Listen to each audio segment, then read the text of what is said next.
everyone, welcome back to my channel. Thanks for joining me today. I'm Linda, the scrapbooking photographer, and today I'm joining in on the hop for Get in Shape, which is hosted by Shannon Blinn from Scrapping with Shannon. And today the shape is triangles. So we're looking at different ways to use triangles in our scrapbook layouts. I use them quite a bit, so I thought I'd just show you a couple that I have used in the past. This is Morty, which was my favourite layout from last year. And as you can see, there's 4 triangles as the background there that then has the mixed media on it before the photos go on. So that's one way I've used triangles. Another way I did it last year was on this layout for the Auckland Marathon with a cut file and just using them in the background. So that's another way. The photos I chose to use are these old ones where I went through my phase of dog showing. And this is our first golden retriever that we ever had, called Cassie. She didn't particularly enjoy dog shows, so we puddled about and had a bit of a go and then decided it wasn't for us. But with the pennants around the ring, it put me in mind of triangles, so I thought I will use those photos today and get them documented. But I also want to use the latest paper pack from close to my heart, which is Let's Party. So I'll just show you the papers that are in here, and I thought it would be interesting to try them for something that isn't to do with a birthday party. That's the sticker sheet. This is a beautiful colour which could be used in anything rather than just a birthday. On the reverse side you've got more pennants, then you've got this square look, and on the back it's almost like candy sprinkles.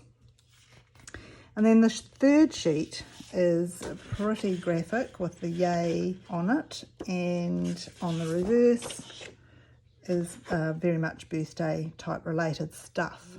In the pack you get 2 sheets of each. So I'm going to use this piece today, and I'm going to team it up with jade because I thought the jade would go quite nicely with the grass, etc. in the photos. Now up the top on the zip strip, it gives you a hint of what to team it up with. So ballerina, black, bluebird, candy apple, French vanilla, jade, and Sundance goes really well with this pack. As I say, I'm using jade. And the first thing I'm going to do is cut 1/2 inch off 2 sides of my white to give me that frame. So I've cut the 2 sides off my white daisy piece and also gutted the back out of the jade. I'll cut the zip strip off the figured candy sprinkles, and then I'm going to cut 2 inches off each side, so making it effectively a 10-inch square piece of paper, which means it will fit on an angle easier when I bring it back into the trimmer. So I'll use my Versamat to mark the halfway point at the top, which is obviously 5 inches, and then go back to my trimmer to cut from that mark down to each corner. So effectively giving us 3 triangles. At this stage I know I'm going to use the one in the middle, and that's what I'll design the page around, but I'm not sure about the other 2, so I'll just pop them to one side. Bringing the Versamat back in, I can then put down the jade background, the white daisy, and then the triangle. Now I haven't done any sticking at this stage because I just want to see how it kind of lays out. And I think the photos need to be mounted in the jade as well, so I go away and do that out of the piece that I cut out of the back from the middle. Then I'm going to use the triangles. These came out at Christmas time with Close to My Heart as thin cuts for Christmas trees, and they worked beautifully for that. But for this I'm going to cut out a few different shapes from the back of each piece that I've used for mounting. And I think in the jade I'll be able to use a couple as highlights on different parts of the page, but this particular size I'm going to use as a pennant going across the top left hand corner for my title. So with the other piece of jade from behind the other photo, I will cut out another 3, so I've got enough to make the word show. So the title's going to be Showgirl Not, which just reflects exactly how Cassie felt about it. I just want to highlight the outsides of all these bits with a little bit of ink. Now I don't have jade ink, so I'm using pine, which is a little bit darker and it works fine. So I'll do around all the outsides of the pennants, the photo mounts, the triangles down the bottom, and then I will go and also do the white daisy so that it blends into the background, and the triangle behind as well, and that will help it just to stand out a little bit against the stark white behind it. There's lots of different ways that you can apply the ink to the edges of things, but in this case I'm just using the stamp pad directly onto the paper, and by manoeuvring it you can either have just a thin line or a thicker one, and it just depends on the angle that you apply the ink pad to it. So now that I've done the outside of the white daisy, I can stick it all down. So using my Versamat to make sure I get that even 1/4 of an inch frame around the outside with the jade, and then also using the Versamat to make sure I get the triangle pretty much in the middle and an inch up from the bottom. So then I can attach the photos to the mounting cards and pop those in as well, and that'll give me the top left hand corner for the title and the bottom right hand corner for a little piece of journaling. It'll be interesting to see what other people come up with for using triangles. So I will list everybody taking part in this hop down below in the description, so make sure you check out what everyone else does. There's bound to be some interesting creations. So I'm just here making the journaling box to fit over the top of that large green triangle, and I'll make sure that I edge it as well so it matches in with everything else.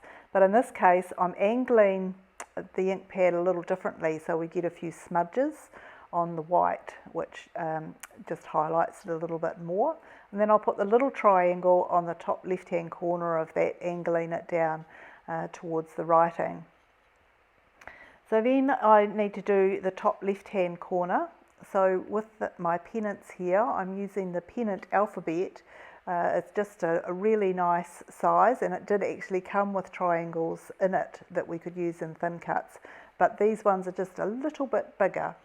So in this case I'm using them. And I'll just use each letter for the word show and stamp on the pennants in roughly the same spot so that they all look the same. And I'll clean each stamp in between and pop the alphabet back. These letters are a little bit smaller, so it's easy to lose one if you're not careful. So I can turn my Versamat over then and bring the page back and angle these so that they fit nicely across that page. For the next part of the title, I'm going to stamp on a piece of jade cardstock, but I like to use different alphabets in the title. So this is the dainty script, and I'm just going to put girl, and then I'll use a third alphabet for the word not. So again, using the pine ink to stamp the word girl, and I'll trim it to size and then go around the outside again with the pine ink on the ink pad so that we've got it outlined. And then I'll use the little pen pal alphabet to do the word not. So these are very little letters and very easy to lose. So it does pay to keep track of them all while you're using them. They are, however, a really nice size just to fit in this little gap under the end of the word girl. So that completes the title, and I can pop that in, but I just want to put this little doggy somewhere. It's a really good stamp, and this is the beginning of my Scrapper's Remorse. So I'll show you what I did and then how I changed it. So this dog looks a bit like a golden retriever, so I thought it would be quite cool, but I decided to do a secondary stamp to cover some of the journaling box and then one up in the top of each corner. So you'll see me move it around. I haven't stuck anything down up in that corner yet, so I can sit him there, and he is quite kind of ghostly, and I'm not sure if I like it or not, but I carry on and try it out. And then I'll add a few paw prints, also secondary stamped, around the edges of the frame. Once the paw prints are all done, then I go ahead and stick the title down. So the little square piece I do line up with the left hand photo, and then the pennants I place them down first and then stick them so that there's no little gaps between the edges, so it does look like it's hanging from a string. And then I'll add some little enamel dots. So I just pop them around to fill in a couple of little gaps at the bottom of the pennants, for example. I swap between hearts and stars. Then when I look at the page, I kind of don't really like all the white space and kind of wish I'd done some mixed media on that white daisy before I started sticking everything down.